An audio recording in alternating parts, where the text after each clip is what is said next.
నమస్తే, welcome to Andhraprabha.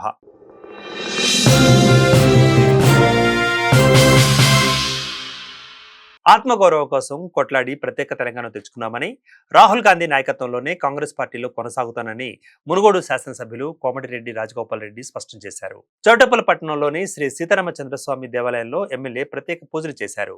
ఈ సందర్భంగా ఎమ్మెల్యే రాజగోపాల్ రెడ్డి మాట్లాడుతూ, నిన్న తాను చేసిన వ్యాఖ్యలపై మీడియాకు మరోసారి పూర్తిగా క్లారిటీ ఇచ్చారు. ప్రజాపాలనలో ఉద్యమకారులకు గుర్తింపు దక్కాలన్నారు. తాను కాంగ్రెస్ నాయకులను ఎక్కడా విమర్శించలేదని, భవిష్యత్తులో కూడా విమర్శించబోనని రాజగోపాల్ రెడ్డి తేల్చి చెప్పారు. ఇక బయట నుంచి వచ్చిన నాయకుల పెత్తనం ఎక్కువైందని మాత్రమే తాను వ్యాఖ్యానించినట్లుగా, నిజమైన కాంగ్రెస్ నాయకులను, కష్టపడ్డ కార్యకర్తలను అణచివేస్తున్నారనే విషయాన్ని మాత్రమే గుర్తు చేశానని ఆయన అన్నారు. సీమాంధ్ర పాలకులు, సీమాంధ్ర మీడియా చెప్పుచేతలలో తెలంగాణ కాంగ్రెస్ పార్టీ గాని, ప్రభుత్వం గాని నడవవద్దంటూ విజ్ఞప్తి చేస్తున్నట్లుగా కోమటిరెడ్డి రాజగోపాల్ రెడ్డి స్పష్టం చేశారు. నిజమైన ప్రజాపాలన అంటే పేద ప్రజల సంక్షేమం కోసం పనిచేయడమేనని, పెట్టుబడిదారులు, కాంట్రాక్టర్లు, సీమాంధ్ర నాయకుల లబ్ధి కోసం కాదంటూ ఆయన హితో పలికారు.